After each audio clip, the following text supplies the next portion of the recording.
Fala pessoal, tudo bem? E aí, como é que vocês estão? Tudo tranquilo? Que bom chegar aí até vocês com mais um Encontro Gospel comigo, Alex Gonzaga, aqui pelo meu canal, Alex Gonzaga Oficial BR. Olha, muito obrigado pela sua audiência. O programa está bombando, o podcast está bombando, graças a Deus. Somos mais de 23 mil inscritos de forma orgânica, isso é muito importante, tá? De forma orgânica, olha que bacana. E sempre trazendo convidados aqui. Você está nos vendo da onde? Japão, Paris, Rio de Janeiro, São Paulo. O nosso convidado está em São Paulo hoje, remotamente aqui. Daqui a pouco esse cara vai estar aparecendo aqui na nossa telinha para a gente trocar uma super ideia. E aí, está nos ouvindo da onde? Smartphone, Smart TV, seu bom e velho computador de mesa. Ou está só nos ouvindo pelo Spotify? Bem, aonde esteja com a gente, tá bom? Ore por nosso projeto, fale do nosso projeto, se inscreva no canal, gente, não cobra, não se paga, você não paga nada, não é cobrado, se inscreve lá, tá? Dê ali o seu joinha, né? Dê lá o seu ok lá, dizendo que você tá vendo ali, o seu like, para que a gente possa chegar a tantos outros, tá bom? Desde já eu quero agradecer a minha galera que nos ajuda aí financeiramente, aí nos apoiando no patrocínio, a Esbacem Música em primeiro lugar, é a minha associação de músicos, tá bom? Sempre você é um músico profissional não, você tem que estar ligado sempre ter uma sociedade ali, onde vai cuidar dos seus direitos autorais e outros a partir ali do ECAD, né? Você tem sempre que ter e ser ligado a uma sociedade. Eu sou Esbacem, a Esbacem é ligado a mim, é ligado ao nosso podcast, que bom, quem nos ajuda aqui sendo um dos patrocinadores. Olha que bacana, a sua associação já fez isso pelo gospel? A Esbacem faz, tá bom? Seja aí você músico profissional ou não, se liga e vem para a Esbacem. Quero agradecer também muito ao Sushi Rock. Se você é aqui do Rio de Janeiro e está querendo uma mega comida japonesa, olha, eu gosto muito da culinária japonesa, vá no Sushi Rock, faça o seu pedido, eles entregam aí praticamente em todo o Rio de Janeiro, tá bom? Até a meia-noite, é demais, eu recomendo. Quero agradecer também aos meus queridos, a Teleeletrônica, eu quero agradecer a Abradex, a Nova Barra Lavanderia, a Blessed Print, e a Blessed Print faz essas canecas maravilhosas, né? Pena que o nosso convidado está lá em São Paulo, não vou poder entregar uma caneca dessa para ele, mas vou guardar do nosso programa. E quero agradecer a Shure. Nós somos endorsers da Shure já há mais de 2 anos e ela está sempre com a gente aqui. São instrumentos, são toda a parte de microfones, toda a parte de efeitos. Olha, gente, a Shure é 10, para não dizer 11, tá bom? Eu com certeza uso Shure em todos os shows do Novo Som praticamente, microfone de palco, uso meu in-ear. Esse microfone que você está vendo aqui bonito, né? Que o pessoal chama de saboneteira, também é Shure, tá? Deixa eu chamar sem mais delongas, como falavam os antigos, esse brother do coração, um cara simpaticíssimo, que tem um talento enorme, um missionário da música, um abençoado de Deus, meu querido pastor Lucas. Olha ele chegando aí, olha só o cara, o sorriso bonito, olha só, gente, quem tá com a gente. Fala, meu irmão, como é que você tá, cara? Meu amigo Alex, que prazer estar com você aqui participando do seu podcast. Você é um cara que você já sabe, dispensa comentários. Eu te admiro já de muitos anos, né? Na época de banda de garagem ainda. Rapaz, só não fala quantos anos para tu não me chamar de velho, hein, cara? Alguns aninhos atrás, né? Então, sou um fã incondicional da sua voz, do Novo Som. E é uma honra estar aqui, cara, falando com você. Quem imaginaria que eu estaria aqui falando contigo hoje? É um prazer muito grande. A recíproca é verdadeira. A gente já se encontrou algumas vezes, né? Cada um no seu canto, você para um lado, eu para o outro. E a gente às vezes se encontra num lugar, ou é um aeroporto, ou é uma igreja, ou é um evento de prefeitura. Verdade. Quer dizer, e sempre é muito bom, cara, porque você transmite uma coisa muito, muito gostosa, que eu acho, assim, como carioca que somos, e gostamos de abraçar, de beijar e agradecer a Deus pelos nossos amigos. E você tem essa simpatia, cara, e parece, eu até falo assim, será que esse cara é carioca e é botafoguense igual a mim? Porque o cara é bonito, eu também bonito sou. O cara é simpático, sou simpático também. O cara é de Deus, eu também sou. Também. Eu falei, bicho, o cara deve ser carioca e botafoguense. Aí que não tá no... Que saiu do clube. O Botafogo aí que não tá... O Botafogo aí não tá dando certo aí. Aí já... Qual é o teu time, Lucas? Fala pra mim. Eu sou gremista. Rapaz, que beleza, hein? Time do Renato Gaúcho. Time do Renato Gaúcho, meu companheiro. É um timão, viu? Legal. Me fala até uma coisa, até pra gente entrar agora aqui nessa situação. Você é gaúcho? Não. Eu Não? sou mineiro de... Não, Cara, que sou mineiro de interessante. nascimento. Tá? Olha que interessante. E torce pelo Grêmio. Como é que foi isso, cara? Cara, na verdade, assim, ó, eu nunca fui muito ligado em futebol. Ah, Então eu gostava muito aqui em São Paulo do Corinthians por causa do meu pai. certo. Mas eu tenho um filho que é fanático pelo Grêmio, que Ah, a minha tá. esposa, ela tem um parentesco, é tio dela, o Baidec, que foi zagueiro do Baidec? Grêmio, o Lembro. Baidec que levantou a taça de Sim, 84. lembro, sim, sim. Então, aí, ele sempre assistindo, e quando ele assiste, a Ah, gente é é. obrigado a assistir. Lógico. Comecei a conhecer os jogadores, comecei a me interessar, falei, cara, eu gosto demais desse Grêmio. É. Aí eu decidi virar gremista. Aí um mineiro do interior de Minas, da onde mesmo? Qual cidade? Santa Vitória, O mineiro de Santa Vitória se torna gremista. Só o futebol faz isso, né? só o futebol.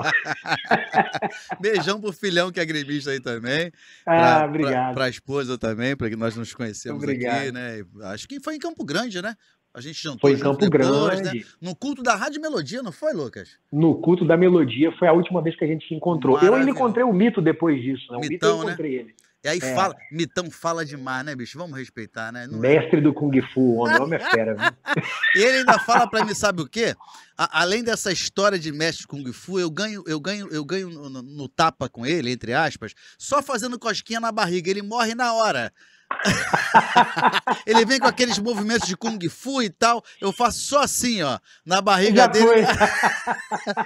Mitão, um beijo, cara. Estive aqui com a última vez com o Mito, foi eu, Mito, Carlinhos Félix, falando sobre o projeto Legado que a gente está fazendo pela MK. Inclusive, parabéns, é lindo, é lindo. Tá curtindo, cara?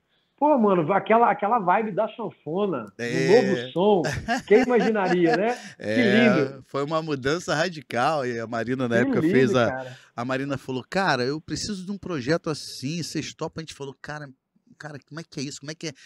Desconstruir, reconstruir um lance de sucesso é difícil, né, cara? Assim, você pegar uma música já de sucesso na cabeça de todo mundo no mesmo arranjo e pra gente mesmo fazer, porque quando a gente pega um outro produtor, por exemplo, Lucas, faz pra gente a produção, né, o arranjo. Aí você vem com uma cabeça mais limpa. Mas Sim. imagina eu chegar pra você e falar, meu irmão, o maior pintor do mundo descaracteriza e recaracteriza diferente, já é Muito complexo, não é difícil, muito difícil? difícil. E aí, rapaz, ela deu essa missão pra gente, mas graças a Deus a coisa tá indo bem, graças a Deus tá sendo bem aceita. Lógico, tem a galera que fala lá, eu gosto do original, e a gente passa até pro pessoal, gente, ó, o original tá lá, ele já existe, e a gente só fez uma releitura desse projeto. Mas deixa eu voltar aqui, que eu não quero falar de novo som de Mito, eu quero falar de Lucas, poxa, de Pastor Lucas.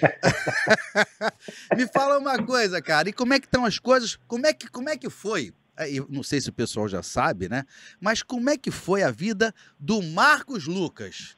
Do Marcos Lucas, criança, né, lá no interior de Minas, família já cristã ou não, tem irmãos. Fala pra gente aí como é que foi o início da vida do Marcos Lucas. Bom, Alex, o Marcos Lucas é o seguinte, eu sou filho único da minha mãe, né? Tem uma história aí já logo no começo da minha vida, porque a minha mãe estava desenganada pela medicina, então ela teria que ter me abortado por ordem médica, Sim. mas ela optou por não fazer isso e ela odiava crente. E ela tinha uma amiga que trabalhava com ela no hospital que chamava Dilza. E essa amiga chamou ela para um culto, e naquele culto, eu não lembro agora o nome do pastor, Sim. se não me engano era um pastor de Itubiara que estava pregando naquele lugar.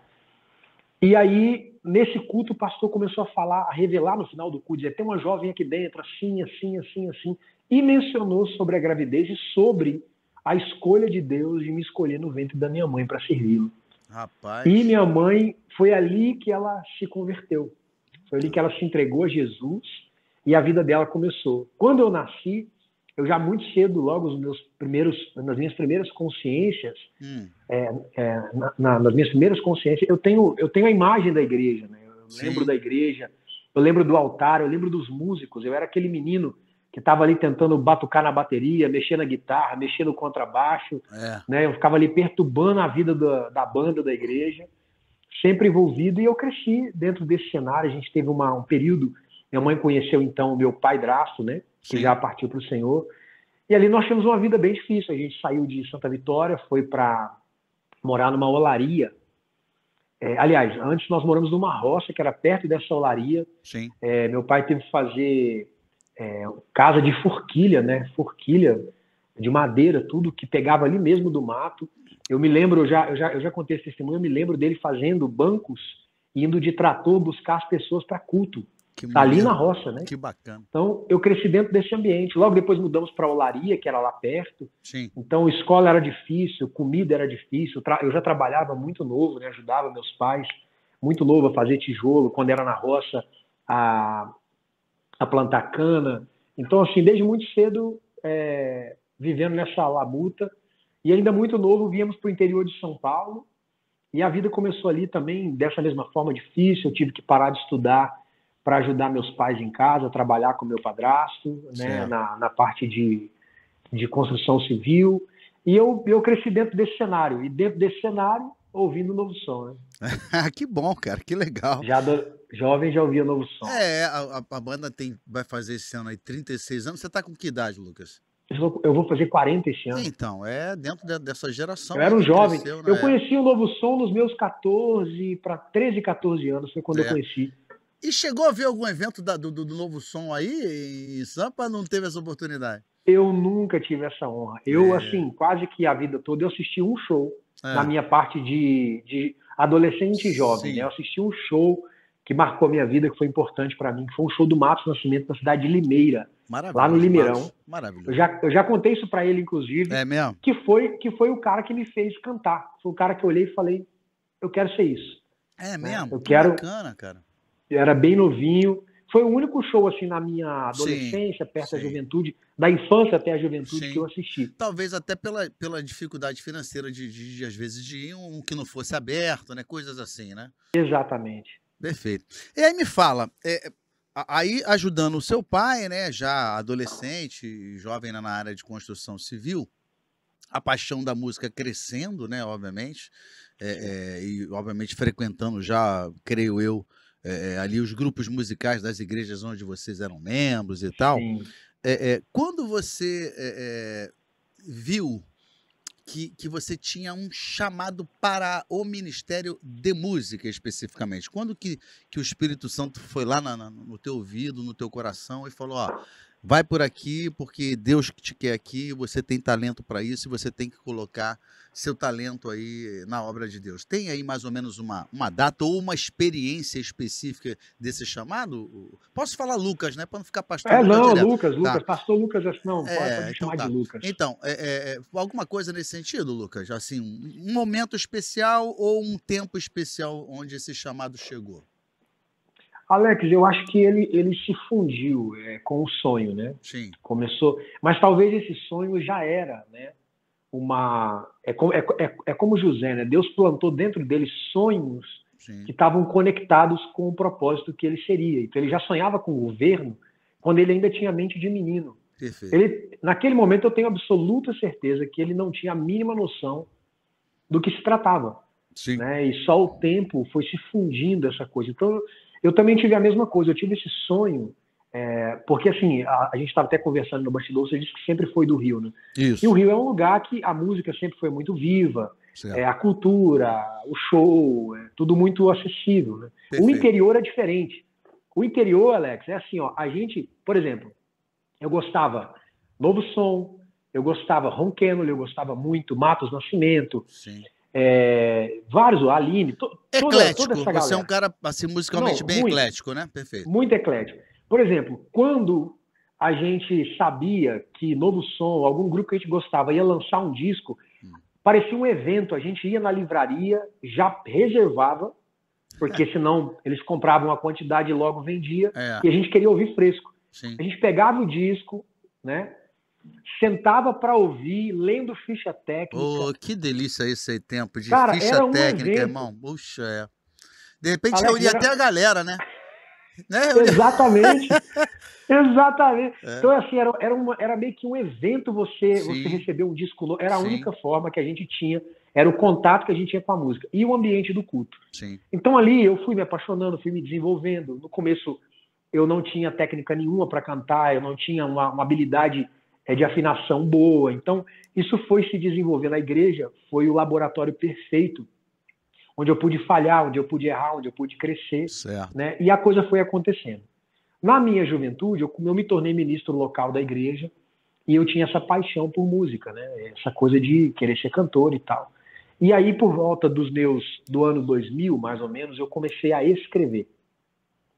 Foi aí que eu comecei a escrever música, né? Comecei a escrever música para amigos daquela região, comecei a escrever músicas para campanhas da igreja, Ou seja, depois para político. Ou seja, começa a aflorar em você também o lado de composição, não é isso? Exatamente, exatamente. Por quê? Porque é o que eu te falei, a gente estava habituado a pegar um disco, a gente via a ficha técnica, lia a letra. Sim. Então, letra para mim é uma coisa que sempre me chamou muita atenção, a maneira como é escrita, a maneira como a poesia era feita. Vou dar um exemplo até do próprio Novo Som, que tinha uma linguagem diferente de tudo que tinha, e hoje também eu acredito, eu não conheço nenhuma banda que se pareça, porque ao mesmo tempo a música que vocês sempre apresentaram, ela tinha capacidade de sair do ambiente religioso e falar com qualquer pessoa. Era uma mensagem sim, né, que tramitava sim, de qualquer lado. Sim, sim. Apresentava Jesus como amor, como aquela coisa. Se você não prestasse atenção, você achava que era uma banda de música romântica. Só músicas românticas. Aí escrevi, por exemplo, que é uma música até que saiu essa semana no Legado, né, já com uma nova roupagem. Muita gente pensa que essa especificamente escrevi é romântica e não é. É uma música que a gente está falando com Deus, né? Escrevendo para Deus, né?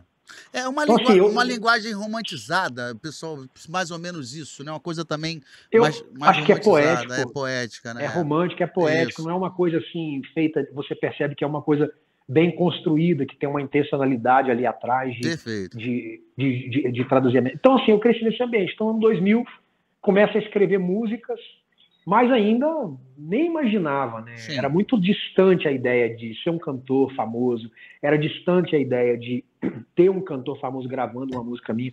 Então tudo começa num ambiente pequeno, da região e tal. Sim. Mas aí, 11 anos depois, né? Em quase 11 anos, 2009, 2010, eu conheci um amigo que é produtor musical. Eu não sabia na época que ele era um produtor famoso. Eu fui no estúdio acompanhar um companheiro que ia gravar músicas minhas. Sim. Ele gostou das minhas composições, pediu para eu deixar ali algumas para ele mostrar para os cantores. Quando eu tive a grata surpresa de 2011, e nessa época eu não tinha conhecimento do que era SBAF, que eu vi você falando aí de associação. Eu não tinha conhecimento de associação. É verdade. Não tinha conhecimento de nada. Eu achava que entregava a música e estava certo. Certo. Aí eu tive a grata surpresa que Regis Danese gravou uma música minha em 2011, chamada Tu Podes. Bem nessa época ele veio para a minha gravadora, né, a MK. Sim. E ali foi que eu comecei a entrar nesse universo, que eu tive o primeiro contato com uma coisa maior. Aí, a partir dali... Perfeito. Quem foi o produtor, Lu? Fala pra gente o nome da Josué pessoa. Godoy. Ah, legal, cara. Bacana. Ele produziu Faz um Milagre em Mim. Sim. Já era estourado, mas eu não sabia. E ele morava numa cidade muito pequena. Ele mora numa cidade chamada Engenheiro Coelho, no interior de São Paulo, muito pequena. Então, eu nem imaginava que ali tinha alguém tão gigante. Tão né? capacitado, né? Com tantos contatos, né? Exatamente. Perfeito. E aí tudo começou, mano. Aí dali foi embora. Aí você começa esse lado compositor também, óbvio, né? Mas paralelamente com o trabalho secular ou já vivendo só começando a viver especificamente de música, Lucas? Não, eu trabalhava. Em que área? Eu demorei. Nessa época, eu estava fazendo a gestão de um posto de combustível. Sim. Era uma rede de 2 postos de combustível. Era um trabalho gigantesco, árduo, bem assim, gastava muita energia, né, nesse período. Porque como me faltou a escola, Alex, eu tive que batalhar muito para não conseguir concluir minha faculdade. Eu concluí meus estudos, aí consegui uma faculdade, mas eu não tinha o dinheiro para transporte até a faculdade. Caramba. E aí eu tive que desistir, né? Então já tinha responsabilidades para cumprir, já tinha uma vida para cuidar, então eu tive que desistir. E aí eu fui tentando na vida, comecei como representante comercial e já trabalhei de quase tudo nessa vida. Legal. E aí nessa época eu tinha conseguido um curso eu trabalhava numa empresa de substrato e era uma empresa que estava fazendo um bom negócio, mas era uma empresa ainda micro, a mente das pessoas ainda era micro, e eu comecei a ver muito vídeo e fazer curso de planilha de Excel na internet. Então todo mundo almoçando e eu fazendo curso, todo mundo indo embora e eu ficando 1 hora a mais, porque eu não tinha computador em casa para estudar. Perfeito. E aí eu consegui evoluir um pouquinho na vida, então eu trabalhava muito, Mas quando me sobrava um tempinho, eu estava com o meu teclado, com o meu violão escrevendo. Isso é muito bom pontuar. Eu gosto sempre de perguntar, cara, assim, justamente essa questão, se as pessoas trabalharam antes de Deus né, permitir que a gente pudesse viver, né, de uma forma confortável, né, também de música, né, já que a gente, lógico, é ministro de música, mas nós somos profissionais de música, né? Logicamente, Exatamente. se ganhamos os valores da nossa vida para que a gente possa manter a nossa família, a nossa casa, as nossas coisas, nós somos também profissionais de músicas, mas é muito bom também pontuar isso, e você falou muito bem, porque da mesma forma né, desde os meus 14 anos, eu também, a minha primeira carteira assinada foi com 14 anos como contínuo de uma fábrica de tecelagem aqui em Bangu, Olha aí. que hoje é um shopping igual do Nova América, né? Era a fábrica Bangu, que depois virou um shopping aqui em Bangu. E também cheguei a ser bancário, trabalhei no Brasil, quer dizer, um monte de coisa antes de Deus nos permitir. Mas o que eu acho muito importante, e com certeza isso aconteceu com você, é que Deus vai direcionando, cara, e me conta essa experiência até. Eu vou botar um pouquinho da minha para que você possa vir com a sua também. Cara, foi muito interessante que eu fiz um monte de coisa, tal qual você, mas assim, como é que chegou um momento, e esse momento com certeza chegou para você também, chegou um momento que Deus falou assim, olha só, eu não te quero em mais lugar nenhum, eu não quero mais dividir você em nada, eu quero que você faça a minha obra, eu quero que você venha para cá de forma integral. E rapaz, eu me lembro quando eu cheguei para o meu pai, eu ainda era solteiro, né, morava com os meus pais, também sou filho único, e eu cheguei para meu pai, eu fazia faculdade de Direito, eu era bancário, trabalhava no Bradesco. A minha ideia era formar em Direito e trabalhar no departamento jurídico do Bradesco, né? Pô, que legal e tal, né? Vou trabalhar no jurídico do Bradesco e tal. Meu irmão, e no meu 5º período eu parei a faculdade, falei, pai, eu não estou conseguindo mais administrar essa questão aí de tempo, porque o Novo Som já começou a viajar, alguma coisa assim, e eu já chegava na faculdade, todo mundo corria de mim, porque eu era aquele cara que chegava na faculdade pedindo emprestado caderno para xerocar lá embaixo, porque né, faltava pra caramba, entendeu? Então, esse ponto chegou para mim. Ele chegou para você com certeza também em um momento. Chegou. Quando foi esse momento, Lucas? Olha só, depois de Tu Podes, aí aquela coisa assim, quando a gente dentro de um ambiente limitado financeiro, e você trabalha bastante, você faz hora extra contando com aquele pouquinho. Quando eu comecei a receber o primeiro trimestre, não era muita coisa, né? Aquela música, ela estava lá 70%, 80% pronta, na minha concepção era 100, mas ela anexaram uma parte, então a gente acabou dividindo a música por 3. Ah, tá. Então eu recebia a composição. 33 Dividiu a composição. 33, tá. Isso, exatamente. Aí, então eu peguei 33,9%. Então a cada 3 meses eu chegava na conta, aí tinha lá 4, 5 mil, né? Certo. Poxa, aquilo, para minha realidade naquele momento, aquilo era um 15º. Sim. Né? Então aquilo supria muito. Aí depois aumentou um pouquinho, abaixava um pouquinho, subiu um pouquinho. Isso. E foi indo, e eu comecei a perceber que aquilo era além de eu amar escrever, além de eu amar aquilo que eu estava fazendo, e eu estava gostando muito dessa ideia, né, de ser o compositor, eu ainda tinha um resultado. Só que aí começou a solicitação de música, aí a própria MK tinha outros cantores e tal, aí na sequência certo. a Aline Barros não, Regis gravou outro disco, eu fiz outra vez eu compus com ele no disco Profetizo. E aí eu já tinha, dentro da minha realidade daquele momento, aquilo era muito bom. Então eu já comecei a sentir a necessidade de estar compondo mais. Então aí eu já diminuí os cursos, diminuí as coisas que eu estava estudando e comecei a mergulhar um pouco mais na coisa de compor, na busca de inspiração, tirar um tempo, se fechar em algum lugar. E comecei. Aí, cara, aconteceu um negócio extraordinário. Que foi quando eu fiz um disco, eu falei com o pessoal da MK, e aí pediram para enviar umas músicas para lá. E eu fiz um demonstrativo com 5 músicas. Aí, dentro dessas 5 músicas, estava a música que compôs o meu primeiro disco, que foi Faz Acontecer. Estava Casa do Pai, que a Aline Barros gravou, Revolução, que a Aline Barros gravou, as outras 2 eu não lembro. Eu sei que, na escolha de repertório da Aline, ela sentou com a Dona Ivelisse na sala para ouvir, e 2 músicas lá que ela quis cantar, que ela escolheu para o repertório, eram minhas. Sim. Casa do Pai acabou se tornando uma música de trabalho dela. E quando a Dona Invelise estava ouvindo A demo. a O demo lá. Ela sentiu dentro dela, porque você sabe que ela tem um negócio, né, para achar. Ela tem um feeling. Ela tem um negócio extraordinário que eu não feeling. conheço outra pessoa que tem igual. Aí ela pegou e mandou a Alessandra ligar pro compositor da música e descobrir de quem era a voz. Sim. E aí eu tô lá do nada, o telefone toca, eu atendo, era a MK. E eu sabia quem era a MK, sabia quem era a Dona Invelise, eu assistia naquela época aquele programa Gospel. Conexão Gospel. Conexão Gospel, né? Então a gente acompanhava todo mundo por ali. É verdade. Então eu sabia quem era todo Brasil mundo. inteiro através daquele programa assistido por todo mundo. Maravilhoso. Domingo, né, bicho? Domingo, 1h da tarde, na hora do almoço dos crentes. Era maravilhoso aquele programa. A gente parava para assistir. Almoço dos crentes. Era maravilhoso. Aí o que acontece? Eu recebo a ligação da Dona Invelise falando comigo. E ela disse que sentiu algo com a minha voz e que Deus tinha alguma coisa comigo. Era para eu descer para o Rio, para a gente conversar e tal. E, de repente, quando eu vi, Alex, eu estava lá. Estava lá assinando o contrato, cara, gravando. Você veja, não tinha nem a pretensão naquele momento, eu já tinha passado. Não achava, né, que ia acontecer. Eu estava muito feliz já com a ideia do compositor, de o Regis Danese ter gravado uma música. E aí Deus foi lá e escancarou tudo, cara. Em que ano isso, irmão? 2013, eu acho. Foi essa virada, então, né? Foi quando você 2013 falou... ou 2014, é. Então, foi quando Deus falou, ó, então agora você pode se tranquilizar, vem pode aqui, parar. Porque eu te quero integralmente no meu ministério, cantando as minhas coisas, né? Exatamente. Cara, muito legal, bicho, muito legal. E aí, você começa a gravar, sai da linha só de composição, né? E vem também para a linha como intérprete, né? Também como intérprete.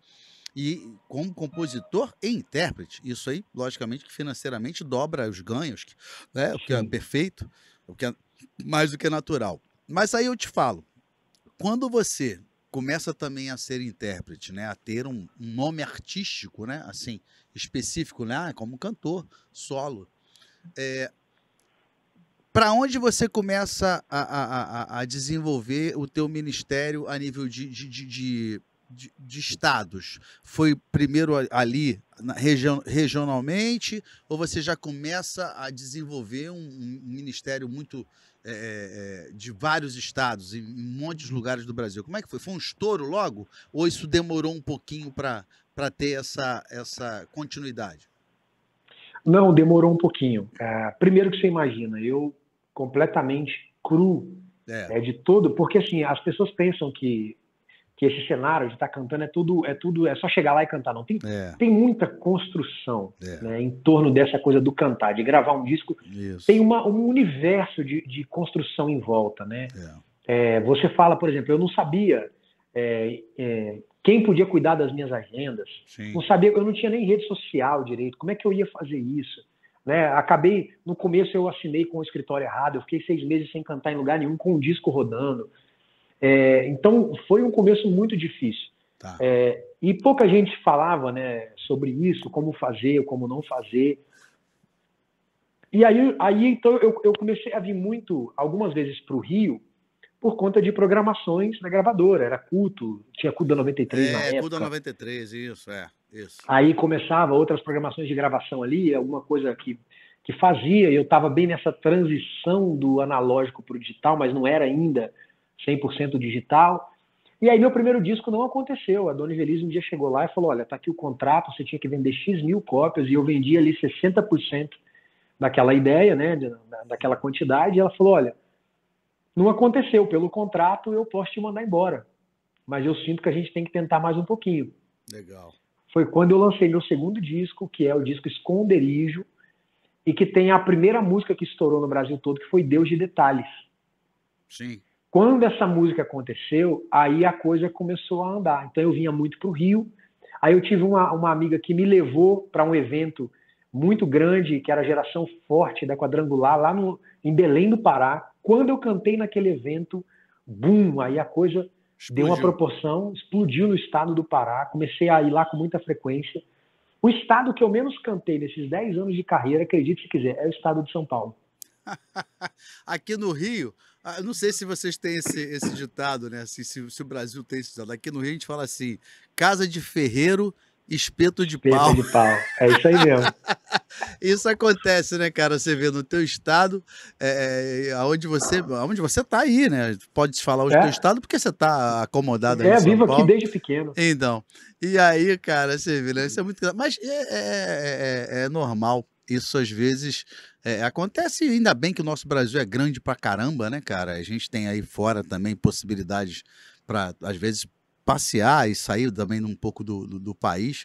E me fala uma coisa, assim, como é que você conseguiu administrar, irmão, porque a gente sabe também que é um problema, né? Esse boom, né? Essa explosão artística, né? Essa explosão de mídia, essa explosão de nome, né? Aquela coisa, aquela ascensão de um foguete, né? A mídia ela faz isso, né? A mídia ela faz isso. Você falou do Sim. programa do Conexão Gospel.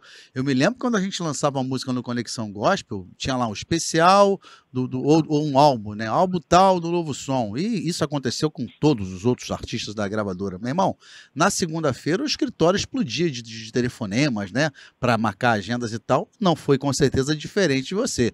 Chegou com a música, estourou um clipe e tal. Cara, e como é que foi, irmão, administrar isso? A gente sabe que não é muito fácil, mas teve aquele período de você falar, meu irmão, eu sou o cara, né? Isso às vezes acontece, eu sou o cara, meu irmão, ninguém vai me derrubar mais e tal, tal, tal. Teve isso com você, cara? Como é que foi? Pois é, no começo não. No começo, embora foi uma mudança radical, mas eu fui indo gradativamente, fui absorvendo, fui aprendendo, Ah, né? Tive que aprender errando e fui bem. Mas eu acho que teve um momento da minha história, eu escrevendo muita coisa que estava dando certo, tudo que eu gravava dava certo. Eu acho que teve um momento, eu sempre falo isso, Alex, por exemplo, eu nunca mudei com as pessoas, eu sempre fui um cara absolutamente acessível, eu sempre me senti comum. Eu nunca tive essa soberba.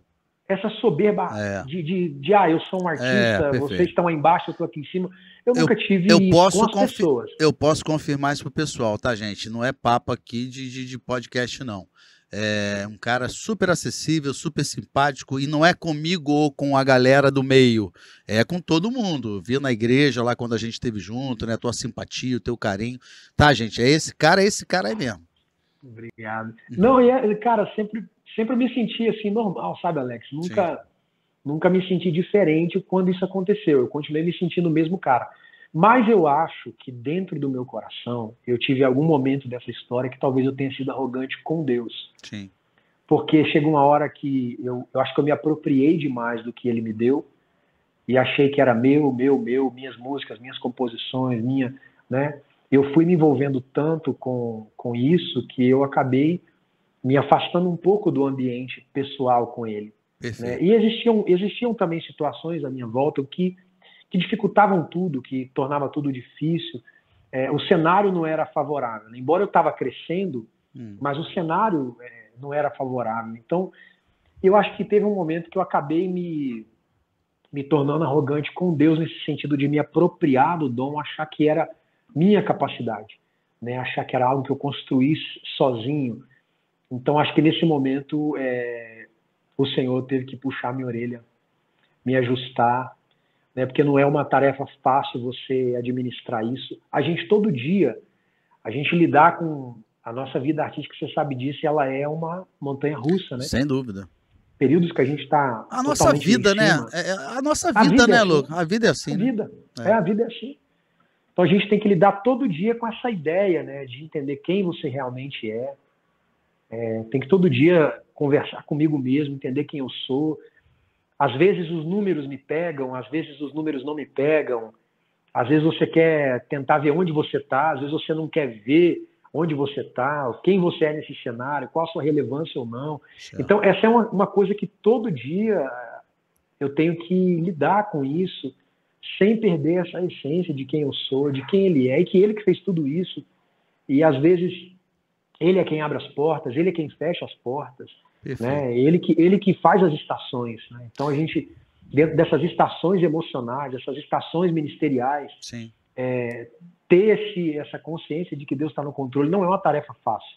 Mas todo dia tem que lidar com isso. Perfeito. E eu posso, eu quero, não deixa de ser como a gente brinca aqui no Rio, uma saia justa no que eu vou perguntar, e você fique também muito à vontade. A gente estava brincando em off, eu falei, não é saia justa, a ideia não é essa, mas é só uma coisa que eu acho interessante para corroborar com o que você está falando. Você pode contar, por exemplo, um episódio ou alguns episódios que foi quando você sentiu que Deus te deu um puxão de orelha? Pode compartilhar? Posso. Eu acho que o maior deles, que me trouxe a maior consciência, foi eu ter passado pelo tubo, né? Eu a vida inteira eu sempre fui um garoto saudável, não tive em hospital muitas vezes, então sempre tive saúde, graças ao Senhor Jesus. Sim. Mas passar pelo tubo em 2021 foi assim uma das experiências mais violentas da minha vida. Primeiro que quando você ouve a notícia, né, você vai ser entubado, não dá tempo de você ligar para ninguém, não dá tempo de você fazer nada. Tava ali aquela sensação de não retornar para casa. Sim. E eu estava vivendo um cenário muito difícil naquele momento, então aquilo só veio a tornar aquilo mais difícil ainda. Certo. Então a sensação de estar sozinho no deserto é muito grande. A única pessoa que eu podia contar, que orava por mim todos os dias, era minha esposa. A Tata ficou na porta do hospital 2 dias seguidos orando. E ela também estava com Covid, mas ficou isoladinha lá fora, no frio. Aqui Atibaia é muito frio. Sim. Ela ficou ali orando. E eu vivi essa experiência, tanto entrar para o tubo, você saber que você vai dormir, você vai receber uma anestesia, vai perder o controle de si. Isso.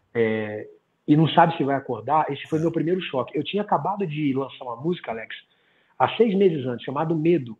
E essa música, ela tinha... E eu fui o roteirista do clipe, era uma cama de hospital, alguém que estava ali entre o medo e a fé, Sim. não sabendo se ia viver o milagre ou não.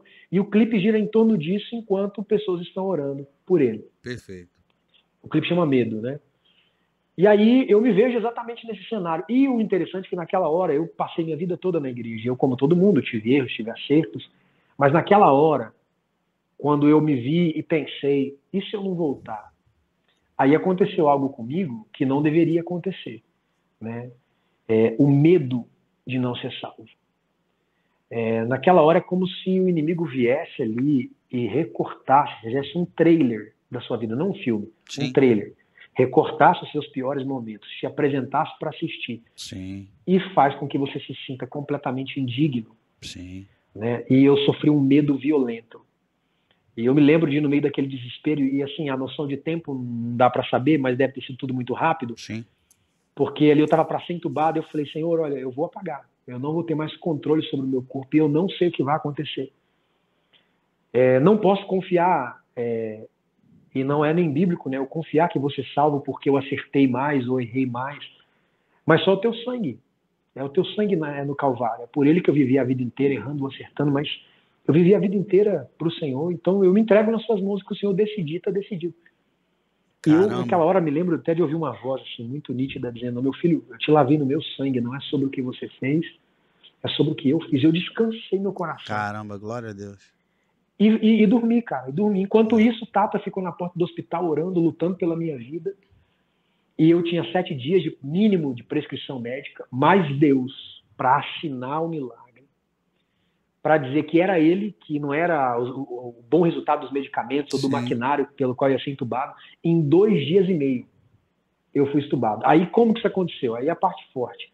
Tata foi levar uma frasqueirinha no hospital, para resumir, que eles faziam chamada de vídeo, e ela viu que eu estava barbudo, né? E aí ela foi lá, levou essa frasqueirinha no hospital, que era toda carinhosinha, preparou tudo, levou. Como ela é físio, ela conseguiu ir até a porta da UTI. Sim. Quando ela entregou na mão do médico, cara, sobrenaturalmente, o espírito tomou ela, e ela começou a orar em línguas, caiu de joelho na porta da UTI, chorando.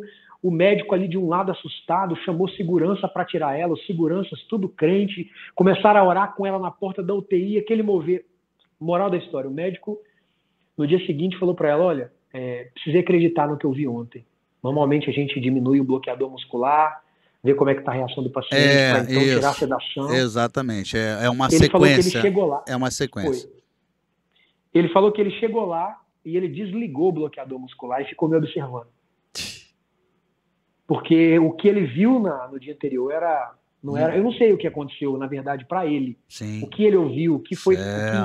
se o espírito interpretou alguma coisa, não sei. Não sabemos até hoje. Sim. Eu sei que ele desligou o bloqueador muscular e aí no dia seguinte ele ligou para minha esposa e disse: olha, tem uma notícia para te dar.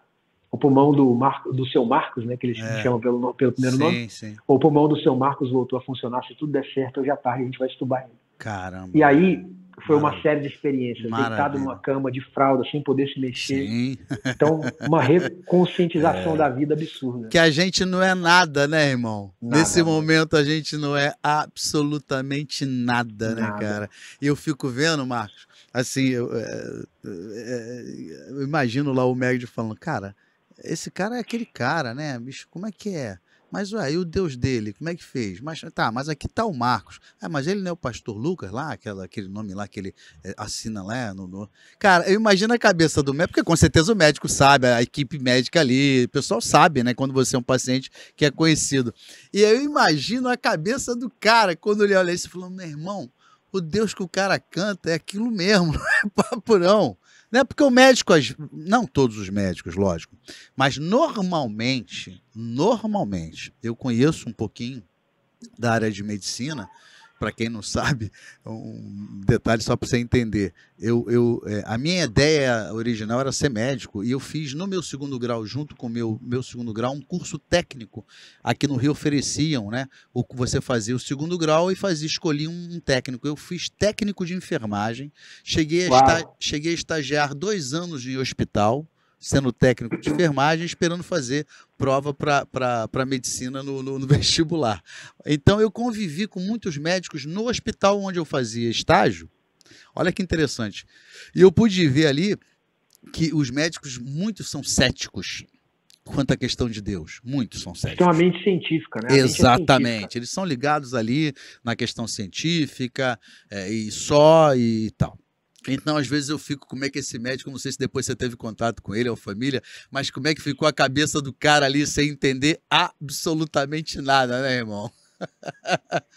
Cara, milagre é isso, ninguém explica, não tem como explicar. E não teve assim um papo depois, nunca viu o médico de novo depois dessa situação? Não conseguiu? O médico não, mas a gente tinha uma amiga que trabalhava lá dentro, né, que acompanhou todo esse processo, né? E que realmente, na mesma UTI que eu estava, 2 pessoas foram embora. Foram a óbito. Foram embora. Então, assim, e poderia ter sido eu, né? Eu poderia hoje só ser uma história que passou, ter uma música que todo mundo conhece. Isso. Mas saber que Deus me permitiu viver. E quando eu olho tudo que eu vou vivendo, principalmente as boas coisas, eu penso, né? Poxa, se eu tivesse ido, eu não tinha vivido isso. Se eu tivesse ido, eu não tinha conhecido esse lugar. Se eu tivesse ido, eu não tinha tirado essa foto.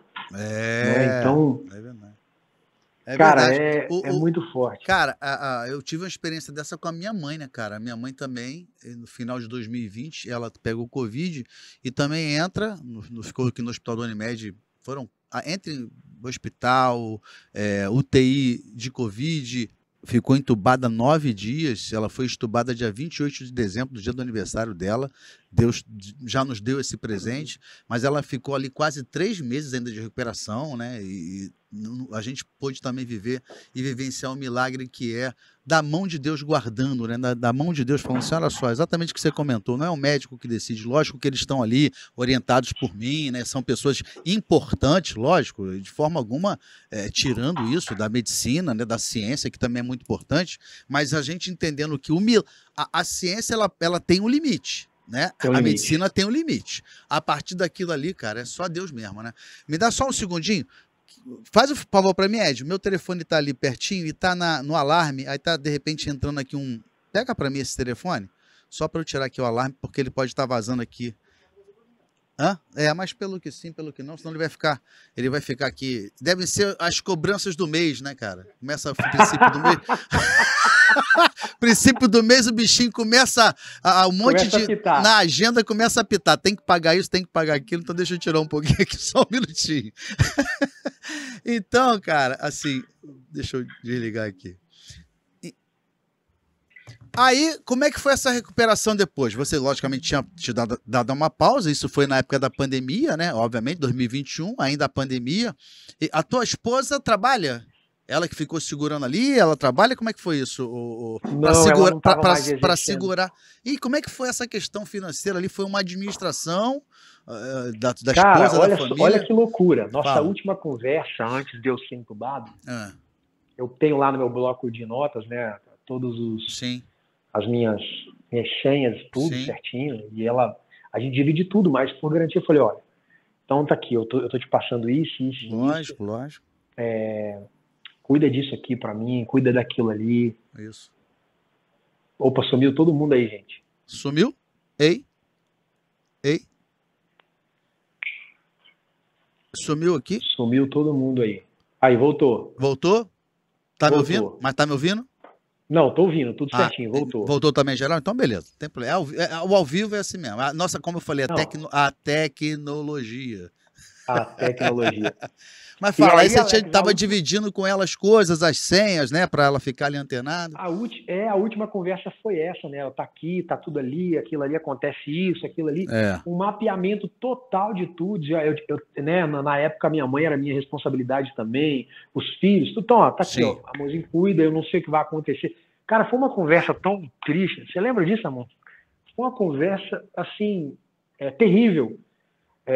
Mas tinha que fazer, porque... sim, lógico. Tinha que fazer, sim, não tinha outra saída. Lógico, e eu tinha que manter a calma, porque não estava fácil. E ela segurando a onda, eu segurando a onda, e os dois no limite, né? Assim, do medo tomando conta da gente. Mas a última conversa foi essa, e aí ela ficou com aquilo, cuidando das coisas e tudo. Eu fiquei internado num total de 9 dias. Sim. Eu entrei no dia 29 de abril. Dia 29 de abril, e eu saí no dia... Eu fui estubado no dia 2 de maio e saí no dia 8 ou dia 9 de maio. Caramba, meu irmão, vou falar. Foi uma coisa muito assim, de milagre mesmo e de uma forma muito forte, porque, cara, quer dizer, eu também não sei se é questão de idade, lógico, a minha mãe com mais idade e tal, mas graças a Deus ela não ficou com nenhuma sequela, graças a Deus. Mas assim, mamãe ficou quase 3 meses, irmão, eu vou falar, ela ficou um tempão na UTI de Covid, aí depois na UTI convencional, né, aquela coisa nesse período da UTI de Covid, ficou entubada lá, 9 dias e tal. E, cara, você foi um milagre, porque um tempo muito rápido, né, cara? 9 dias você já saiu do hospital, meu irmão, o cara chegar a ser entubado, né? E no nono dia sair do hospital. Andando, tá? Eu saí andando. Sem sequelas praticamente, né? A mamãe não, a mamãe teve que reaprender a andar, saiu de cadeira de rodas, mas um outro perfil, né? Foram quase 3 meses ali paradas, né? Mas eu tinha, por exemplo, um companheiro de quarto que 7 dias de tubo, né? Você já não andava. Eu também não andava. Quando eu voltei, eu não andava. A alimentação era terrível, era tudo difícil. Logo nos primeiros dias, eu morrendo de sede, acabou tendo um erro da enfermagem. Eu pedi um pouco de água para a moça, ela me deu uma seringadinha de água. Eu falei, por favor, mais um pouquinho. Ela deu a segunda. Quase que eu fui entubado de novo. Engasguei, porque tinha um negócio aqui dentro.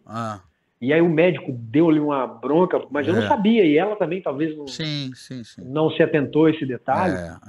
E eu fiquei aí todos os dias para comer, ficou muito difícil, porque eu sentia que tinha uma coisa pendurada aqui dentro. Eu não sabia exatamente o que era. Mas tinha uma coisa aqui dentro que eu não sei o que era que estava lá. E eu cheio de negócio para lá, para cá. Lógico, aqueles aparatos, né? Esse processo de recuperação foi assim uma experiência com Deus por dia. Todo dia uma experiência nova. E lá tinha TV, eu colocava na rádio cristã, e começava a tocar os hinos, né? De repente, cara, eu tava lá, eu cantando para eu mesmo. É verdade. Mano, que sensação. É verdade, é verdade. Eu confesso a você, em situações, e você deve ter vivido isso também, você parece ser uma pessoa também muito, assim, muito emotiva, né? Isso é muito bacana para nós, a gente vive isso, né? A gente vive... Ontem eu estava vendo uma situação lá, chegou para mim, no Instagram, e eu estava falando até com o Kinder hoje numa outra gravação, eu cheguei aqui antes de gravar no nosso bate-papo, ele tava com os olhos cheios d'água, marejado. Eu falei, o que foi, irmão? O que houve? Ele falou, cara, eu tô lembrando do meu pai, né? Olha que coisa louca o cara aqui, antes da gente começar a bater um papo, lembrando do pai, essa emoção às vezes de lembrança, e você parece ser uma pessoa assim também, com um sentimento bem aflorado e tal, e cara, eu fico vendo essas coisas que acontecem, isso deve ter acontecido com você também, cara, às vezes eu tô ou no meu projeto solo, ou que seja com Novo Som, onde você pode ter lá 100 mil pessoas no estádio, né? As pessoas estão ali numa situação. Só que naquele momento, uma música que você canta há 20, no meu caso há 30 anos, ela fala naquele momento pra você, cara. Ela fala pra mim naquele momento. Sabe? Não sei se isso já aconteceu com você, mas não você ouvindo nesse momento dali da cama e você se ouvindo. Mas eu falo assim, às vezes você cantando, né, numa igreja ou num grande evento, Sim. várias vezes aquilo engasga, eu paro de cantar, porque naquele momento, uma música nossa ali, que a gente canta há 30 anos, mas naquele momento você mesmo precisa ouvir. Né? Você mesmo precisa ouvir. Aí eu engasgo, paro, às vezes eu olho para trás, o Mito e o Geraldo que ficam ali atrás, bateria e teclado, né?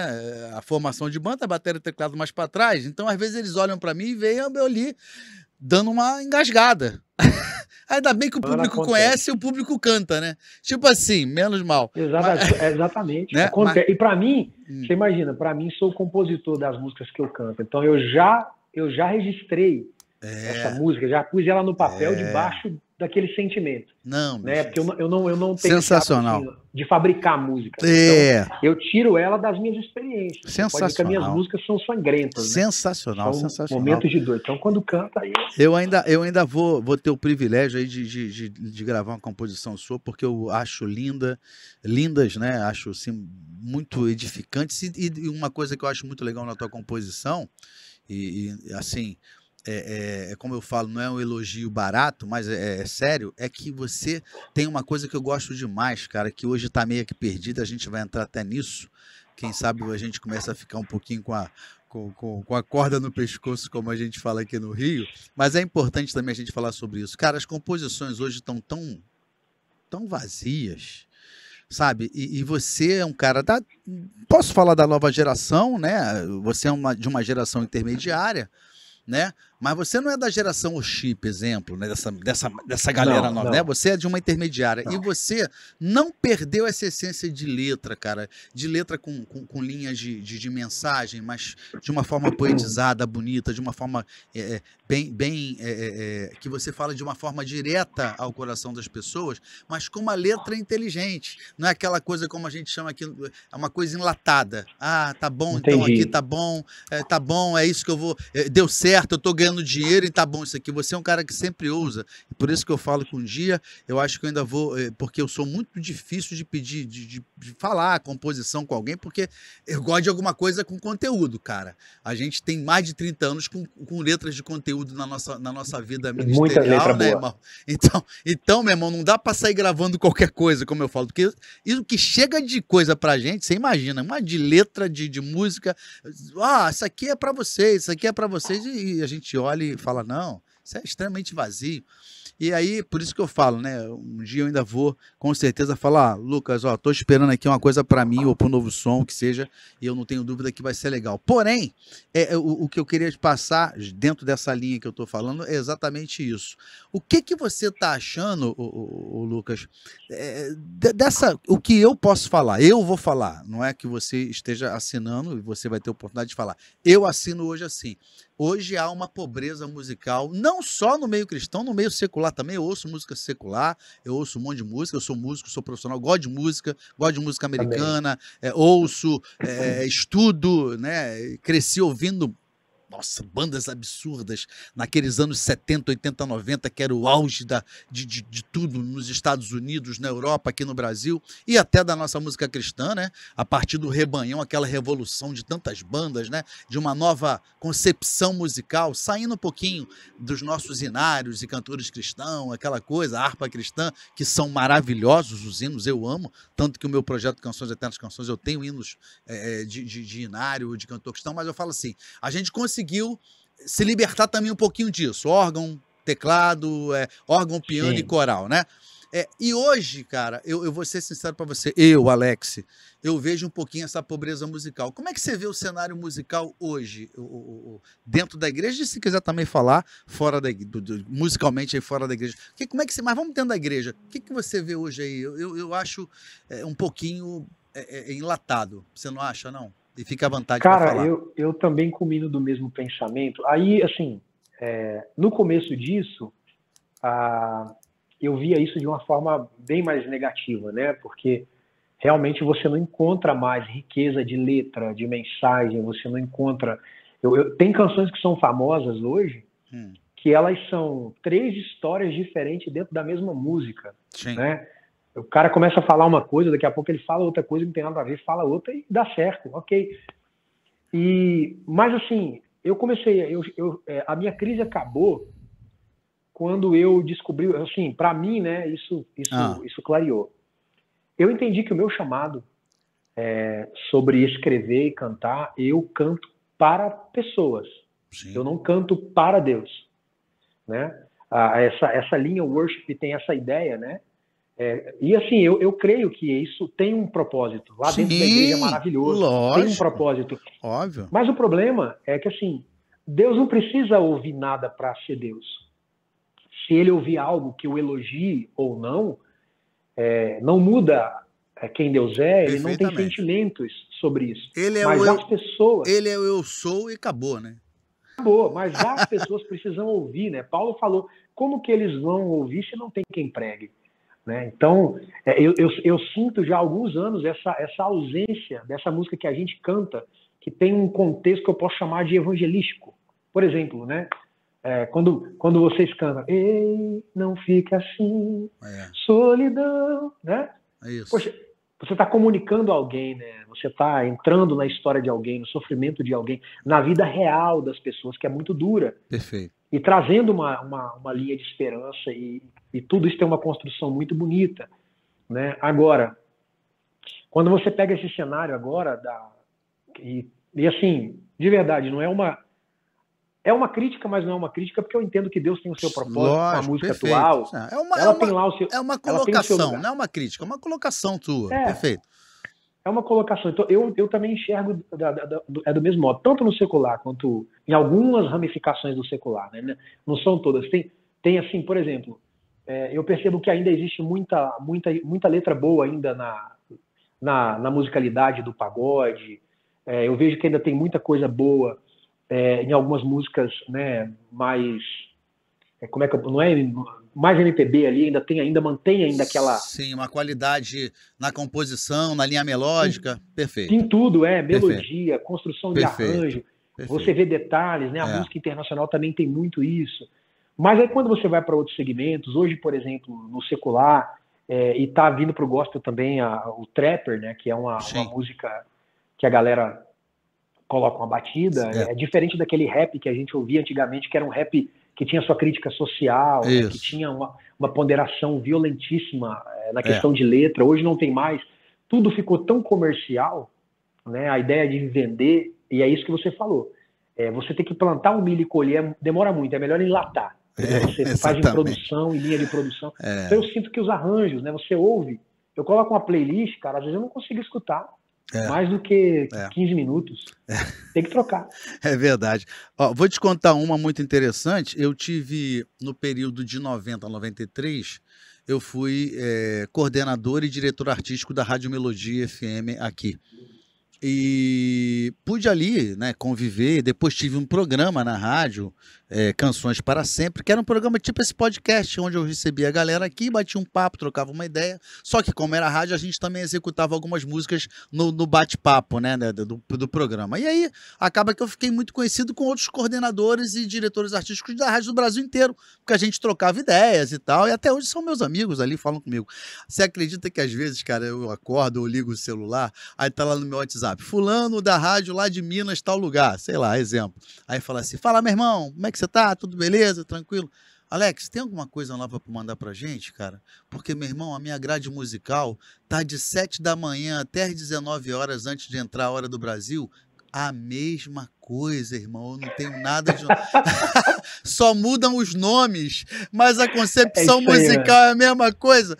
Acredita que Neguinho fala comigo isso, Lucas? Eu não sei se fala com você, cara. Neguinho liga pra mim, fala, irmão, se tiver alguma coisa nova... Ó, esse projeto Legado do novo som que a gente fez, só a releitura, são músicas antigas, mas a gente fez só uma repaginação.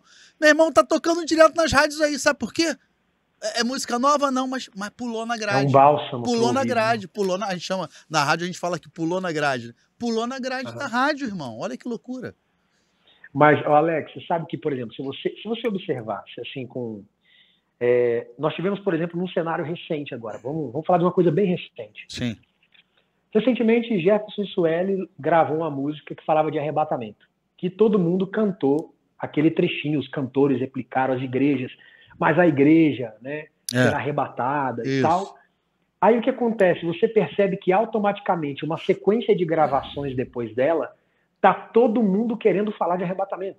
Oh, deu certo. Aí as pessoas vão lá, num Ctrl-C, Ctrl-V, dão uma mexida na melodia, e já surgiram várias outras músicas na linha escatológicas. Né? Na linha. Como se fosse, mas não é uma tendência, na verdade é uma tentativa de imitar uma coisa que deu certo. Sim. As pessoas abriram mão da sua essência e dizer, não, eu vou escrever aquilo que está aqui para escrever, aquilo que Deus está me dando. Cara, isso aqui deu muito certo.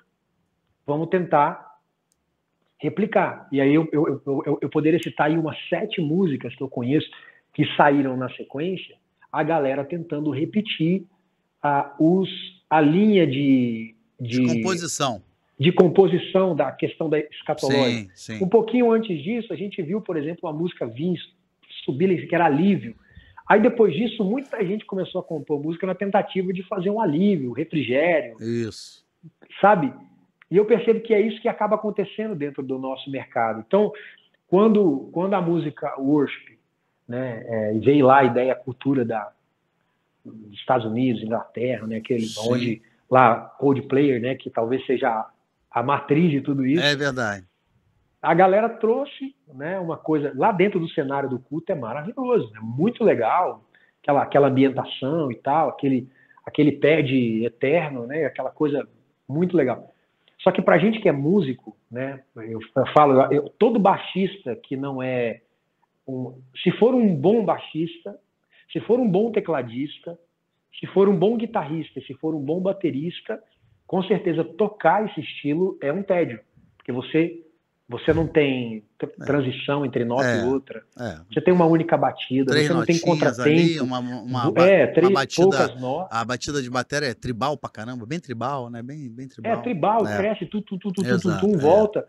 É muito legal. Pro ambiente da igreja, é uma música simples, que rapidinho os músicos da igreja tiram e fica bonito. Aquele pad e tal. Mas quando se trata de música mesmo, a gente que é música, a gente sente essa coisa. Mas é uma coisa que acontece. Alguém faz de dar certo, aí as pessoas começam a vir. Você vai ver até os cantores pentecostais querendo worshipar. Entra nessa onda, é verdade. Ó, eu tenho uma dificuldade, eu não sei você com a tua música, eu tenho dificuldade assim. Por exemplo, quando eu vou fazer esse projeto solo numa igreja, que eu replico Canções Eternas Canções, que são músicas muito conhecidas, foram hinos muito conhecidos, de vários compositores, mas a gente fez os arranjos bem salgados, entendeu? E aí, o pessoal fala assim, dá pra você cantar com a banda da igreja? E às vezes pensam até que eu sou metido, eu falo, irmão, olha só, eu acho complicado, não falo acho, né? Eu falo assim, olha só, cheio de dedo, né? Pra falar, né? É chato, né? Eu falo, irmão, olha só. É verdade. Eu não sei, cara, não é três notas ali, irmão, tem algumas coisas. Não, mas a minha banda aqui é maravilhosa, né? Todas as bandas das igrejas são tops, né? Não, a minha igreja aqui é a banda top. Eu falei, aí dá vontade de você falar assim, irmão, é top pra essa onda aí, mas pra uma coisa mais complexa é mais difícil. Aí, às vezes, o que eu faço? Eu falo, faço o seguinte, irmão, vou mandar uns VS e aí eu quero ouvir, né, a banda e tal. E às vezes as pessoas pensam que a gente é metido. Acho que às vezes acontece com você. Mas não é, cara. É pela diferença musical. É porque você se habituou com 3 notinhas, entendeu? E aí quando você tem que fazer várias passagens com modulação, aí, meu camarada, aí não dá, é difícil, né? Eu sofro muito, às vezes eu sofro as consequências, né, para atender carinhosamente alguma igreja, algum pastor e tal. Quando eu vou, cara, e só Deus sabe o que a gente sente por dentro. Difícil, irmão. Quando a gente está cantando uma coisa e não tem uma base musical em volta, só Deus sabe. Tu consegue, cara? Tu consegue? Você é parceiro demais. Tu consegue isso, cara? Eu falo, mano, assim, eu acho que eu vou falar para você. Rapaz, eu vou ser sincero para você, que eu já cheguei, tentei e falei assim, acabou, né? A primeira eu falei, graças a Deus que acabou. Obrigado, Aí eu virei falei, irmão, olha só, eu vou continuar cantando, mas vou continuar cantando, mas com playback, tá, irmão? A coisa não tá rolando muito, não. Difícil, o que me cara. salva, Difícil. O que me salva é que eu toco. Então, eu prefiro um violão e voz, prefiro um piano e voz do que uma banda completa desalinhada. Eu costumo chamar essas bandas de tem a Distante do Trono e a Quebrando a Arca. Né? Muito bom! Distante do Trono e Quebrando a Arca é muito bom, bicho, muito bom, maravilhoso. Não é bom? É verdade. É verdade. Bem, vamos sair um pouquinho aqui do Pastor Lucas, desse cara conhecido no Brasil inteiro, fora do Brasil, ministro de música, grande produtor, compositor. E vamos falar mais um pouquinho agora, vamos voltar para o Marcos Lucas. O Marcos Lucas em casa aí, como é que é? Cozinha, vai para a cozinha, ajuda a esposa, só vê televisão e fica só esperando a comidinha chegar, gosta de fazer o quê? Vai para o cineminha. Como é que é o Marcos Lucas aí no dia a dia? Fala para mim. Mano, aqui em casa eu não sou muito de cozinhar, muito difícil, eu não manjo, né? Às vezes faço um ovinho, faço um arrozinho, mas eu não manjo. Quem manja muito de cozinha é minha esposa. Ovinho não é realmente cozinhar, né? Não tem como. Fazer um ovinho... Não tem como. Né? Não tem como. Enfim, mas eu ajudo sempre. A minha esposa não gosta de cortar cebola e alho, então eu vou lá, corto a cebola e alho, participo do tempero, ainda falo no final. Eu que fiz, hein? Eu que cortei a cebola e imaginei. Mas ela é que manja, ela muito cozinha bom, demais, mano. Cara. E assim, e lavo louça também, né? Sou quase oficial. Bem, é a contribuição, né, bicho? Até porque para tirar o cheiro do alho e da cebola, nada melhor do que lavar a louça. Então é tranquilo. E a gente gosta de cinema, a gente gosta de filme, eu gosto muito de campo, né? Água. Até no Dia dos Pais do ano retrasado, minha esposa me deu um stand-up pra gente poder ir lá pra represa legal. E curtir. Então, quando sobra um fim de semana, cara, que eu posso ir pro sítio da nossa família, do meu sogro, eu gosto de ir pra lá, gosto de curtir um pouquinho a natureza, eu gosto né? De silêncio, gosto de... Poxa. Relembrar o interior de Minas, né? Ei, da onde você veio, né? Bom demais. É verdade. A esposa tá bem, tá todo mundo bem por aí. Tô vendo que chegou um cafezinho. Aqui a minha esposa não tá aqui pra me dar um cafezinho igual você, mas aqui, eu mesmo vou e boto, né? Não tem essa, né? Manda um beijo pra ela. Ela foi também muito simpática quando nós conhecemos ali em Campo Grande na janta, né, e tal. Manda um grande beijo pra ela, pros filhos. E os filhos, como é que estão? Como é que estão? Todos bem, graças a Deus, todos bem. Né? Inclusive agora tá tendo o jogo do Grêmio ali, tem um que tá nervoso aqui. Ih, rapaz, Libertadores, né? Libertadores, né? Rapaz, quando acabar aqui, eu vou correr para casa para ver se eu seco um pouquinho o Grêmio. Vai conseguir, não. Ih, rapaz, olha lá, deu 1-0 pro outro time. Não, pô, que isso? Eu tô brincando, hein? Fala pro moleque que eu tava brincando aqui quando eu falei isso pra secar. Que isso, cara? Pelo amor de Deus. Ah, certo. E fala pra mim, o Lucas, planos pra 94, planos pra 2024, como é que é? Alguma coisa aí que a gente pode saber? Já saiu alguma coisa? Quais são os planos pessoais e os planos de ministério e musical para que a gente chegue já no final desse nosso bate-papo? Cara, esse ano aqui eu tô fazendo 10 anos de carreira, né? Bacana, hein? E aí, assim, eu tô agora com o EP em andamento por causa da data de músicas, acabou que isso atrapalhou um pouco esse projeto que eu tinha para fazer alguma coisa de 10 anos. Sim. Mas eu já tô com o EP todo pronto, tô gravando os últimos clipes agora, tá vindo... Eu acredito que até o fim de maio eu lanço uma música. Cara, essa música que vai sair chama Um Som na Eternidade. Mano, é um negócio assim surreal mesmo. Você vai ouvir. Eu vou até te mandar depois no seu WhatsApp. Manda pra mim. Tá. Questão de arranjo. É esse negócio que a gente tava falando. É uma coisa bem construída. Cuidado, letra... né, velho? Cuidado. Exatamente, né? Exatamente.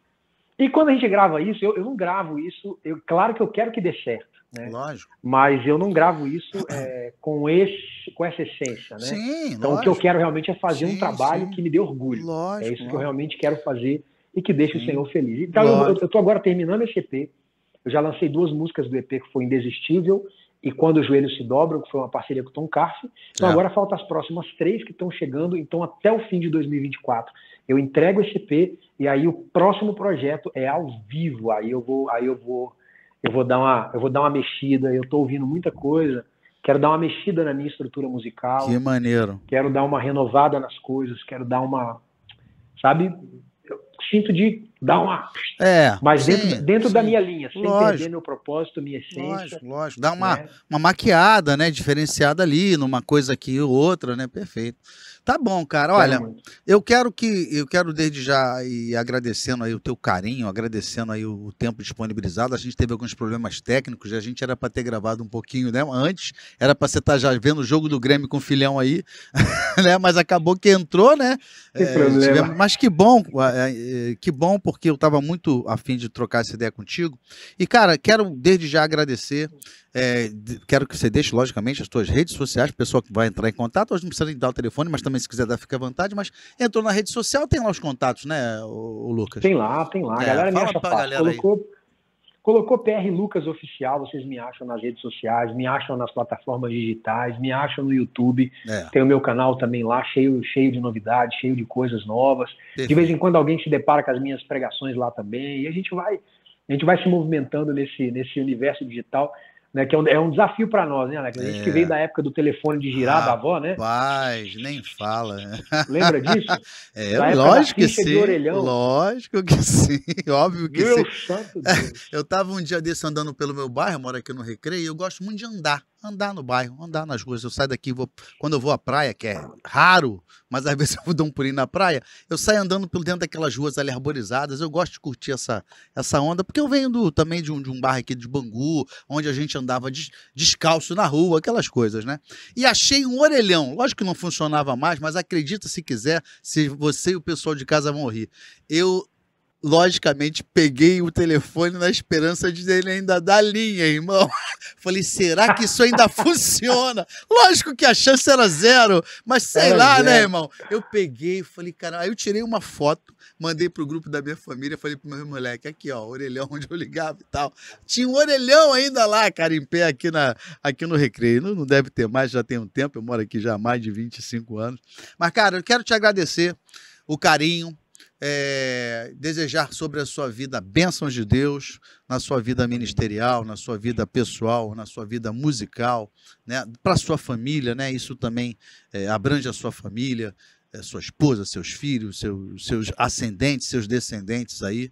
E conta sempre com a gente, o que precisar, a gente está aqui no Rio de Janeiro sempre à disposição. Como a gente fala aqui no Rio de Janeiro, se precisar é só gritar, que a gente está sempre aqui, tá, mano, à disposição sua, e fique à vontade aí para se despedir do pessoal.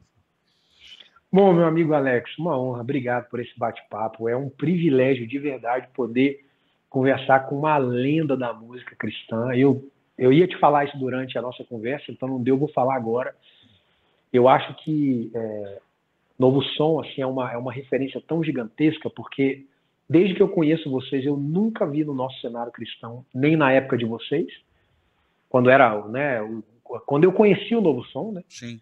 E nem agora, anos depois, vocês continuam com aquele som incrível e que ninguém consegue replicar. Não tem nenhuma outra banda que se assemelha, que tem o mesmo som, a mesma sonoridade, o mesmo timbre vocal. Vocês não se parecem com nada, né? Realmente é uma estrutura muito do Novo Som. Eu tento seguir essa linha, esse tipo de referência. Gosto de cantores que têm essa identidade única, né? Isso é a coisa que mais me cativa dentro do universo da música. Então é um privilégio conversar com você. Uma honra. Obrigado a todo mundo. Obrigado a você pelo carinho comigo, com a minha família.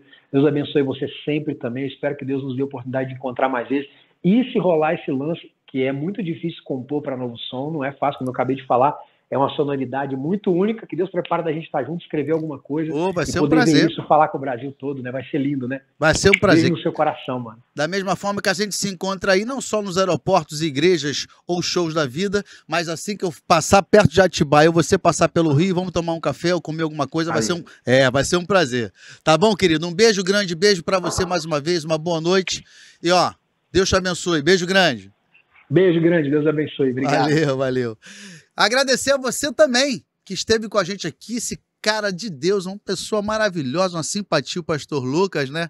Que bom esse papo, né? E que bom também ter estado com você aqui. Quero agradecer o pessoal da Sbasse em Música em primeiro lugar, o Sushi Rock, a Teleeletrônica, a Abradex, a Nova Barra, a Blessed Print, a Shuri, a todos que nos ajudam, a Deus e a você, que sempre está falando da gente. Não se esqueça, não se esquece, gente. Poxa, se inscreva no canal, fale aí pro pessoal, né? A gente quer coisas orgânicas, não quer ficar pagando lá o YouTube para botar robô e gente lá para crescer o canal assim de forma simplesmente por crescer. A gente quer que vocês estejam compartilhando com a gente, deem lá a sua opinião sobre o programa, compartilhem, mande lá pros amigos, pro grupo de WhatsApp, do WhatsApp, né? Vai lá, clica no canal, manda pelo WhatsApp. Olha que maneiro, olha esse bate-papo aí do Alex lá no Encontro Gospel. Vem pro nosso podcast, tá? Não esqueça também, sabe de quê? Que é muito importante? Apertar o sininho. Dê o seu like lá para que muita gente conheça mais o nosso projeto. Tá combinado? E se você quer ser, tal qual esses aqui, um parceiro para nos ajudar também no projeto, a gente sabe, vocês sabem que a gente tem custo, entre em contato pelo meu Instagram e saiba como você pode ajudar também a nível de ser um patrocinador nosso, tá bom? Agradeço a você pela presença, sempre esteja conosco aqui no Encontro Gospel comigo, Alex Gonzaga, pelo meu canal de YouTube, Alex Gonzaga Oficial BR. Se liga o seguinte, esse programa vai chegar para você e você vai saber daqui a pouquinho as datas que eu vou estar nos Estados Unidos. Eu vou estar agora nos Estados Unidos do dia 28 de abril ao dia 16 de maio. Vou estar em Flórida, Massachusetts e Massachusetts e Nova York.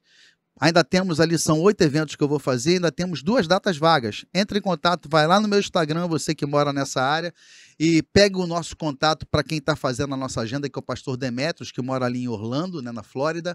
Entre em contato, ainda temos 2 vagas na agenda, tá? Do dia 28